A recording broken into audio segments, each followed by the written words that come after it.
ನಮಸ್ತೆ, ನಾನು Veda. Welcome back to my channel. ಇವತ್ತಿನ ವಿಡಿಯೋದಲ್ಲಿ ಇವಾಗ ಚಳಿಗಾಲ ಆಗಿರೋದ್ರಿಂದ ಕಷಾಯ ಮಾಡ್ಕೊಂಡು ಕುಡಿಬೇಕು ಅಂತ ಅನ್ನಿಸ್ತಾ ಇದೆ ಅಲ್ವಾ. ತುಂಬ ಸಿಂಪಲ್ಲಾಗಿ ಮಾಡ್ತಾಯಿದ್ದೀನಿ. ಫಸ್ಟ್ ನಾನಿಲ್ಲಿ ಸ್ಟವ್ನ ಆನ್ ಮಾಡಿಬಿಟ್ಟು ಒಂದು ಪಾತ್ರೆಗೆ 1 ಗ್ಲಾಸಷ್ಟು ನೀರನ್ನು ಹಾಕ್ಕೊಳ್ತಾ ಇದ್ದೀನಿ. ನೀರು ಹಾಕ್ಕೊಂಡಾದಮೇಲೆ ಇಲ್ಲಿ ದೊಡ್ಡ ಪಾತ್ರೆನ ತೊಗೊಂಡಿದ್ದೀನಿ. ಇಲ್ಲಿ ದೊಡ್ಡ ಪಾತ್ರೆ ಎಲೆನ 9 ರಿಂದ 10 ಪೀಸಸ್ ಹಾಕ್ಕೊಂಡಿರೋದು. ಅದನ್ನು ಸ್ವಲ್ಪ ಸಣ್ಣಕ್ಕೆ ಮುರ್ಕೊಂಡು ಹಾಕ್ಕೊಳ್ತಾ ಇದ್ದೀನಿ. ಇಲ್ಲಿ ಬೇಕು ಅಂದರೆ ತುಳಸಿ ಎಲೆ ಕೂಡ ಹಾಕ್ಕೊಳ್ಬೋದು. ತುಳಸಿ ಎಲೆ ಹಾಕ್ಕೊಳ್ಳೋದ್ರಿಂದ ತುಂಬಾ ಒಳ್ಳೆಯದು. ಹಾಗೆ ಶುಂಠಿ ಮತ್ತು ಪೆಪ್ಪರ್ ಏನಿದೆ ಜಜ್ಕೋಬೇಕಲ್ವಾ. ಸೊ ಹಾಗಾಗಿ ಕುಕ್ನದಲ್ಲಿ ಜಜ್ಕೊಳ್ಳೋಣ ಅಂದ್ಬಿಟ್ಟು ಸ್ವಲ್ಪ ಶುಂಠಿ ತೊಗೊಂಡಿದ್ದೀನಿ. ಅದನ್ನು ಶುಂಠಿನ 2 ಇಂಚಷ್ಟು ತೊಗೊಂಡಿರೋದು. ಹಾಗೆ ಪೆಪ್ಪರು ಕೂಡ ಒಂದು ಅರ್ಧ ಸ್ಪೂನಷ್ಟು ಹಾಕ್ಕೊಂಡಿದ್ದೀನಿ.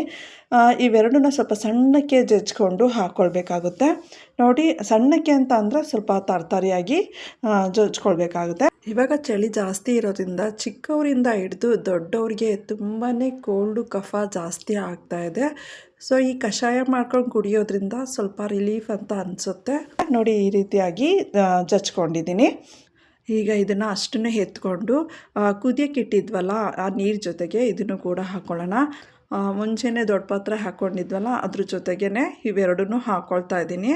ಹಾಗೆ ಜಜ್ಕೊಂಡಿರೋ ಪಾತ್ರೆಯಲ್ಲಿ ಸ್ವಲ್ಪ ನೀರು ಹಾಕ್ಕೊಂಡು ತೊಳ್ಬಳ್ದ್ಬಿಟ್ಟು ಅದನ್ನು ಕೂಡ ಹಾಕ್ಕೊಳ್ತಾ ಇದ್ದೀನಿ. ನೋಡಿ, ಅದ್ರ ಜೊತೆಗೆ ಸ್ವಲ್ಪ ಅರಿಶಿನ ಪುಡಿನೂ ಕೂಡ ಹಾಕ್ಕೊಳ್ತಾ ಇದ್ದೀನಿ. ಅರಿಶಿನ ಪುಡಿ ಹಾಕ್ಕೊಂಡಾದ್ಮೇಲೆ ಒಂದು ಸಲ ತಿರುಗಿಸ್ಬಿಟ್ಟು ಕುದಿಲಿಕ್ಕೆ ಇಡ್ತಾ ಇದ್ದೀನಿ.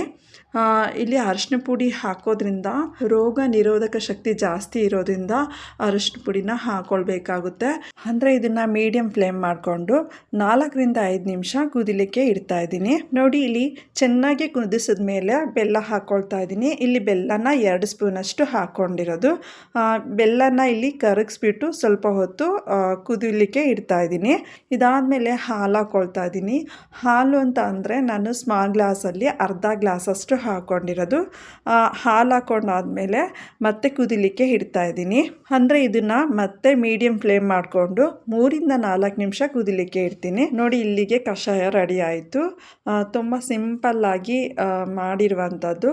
ಇದನ್ನು ಒಂದು ಗ್ಲಾಸಿಗೆ ಜಾಲರಿಯಲ್ಲಿ ಸೋಸ್ಕೊಳ್ತೀನಿ.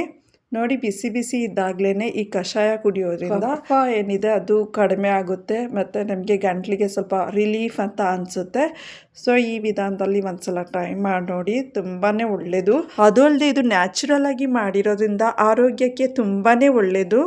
ಈ ವಿಡಿಯೋ ಇಷ್ಟ ಆಗಿದ್ದಲ್ಲಿ ಪ್ಲೀಸ್ ಲೈಕ್ ಮಾಡಿ, ಶೇರ್ ಮಾಡಿ. ಒಂದು ವೇಳೆ ಸಬ್ಸ್ಕ್ರೈಬ್ ಆಗಿಲ್ಲ ಅಂದರೆ ಸಬ್ಸ್ಕ್ರೈಬ್ ಮಾಡ್ಕೊಳ್ಳಿ. Thank you.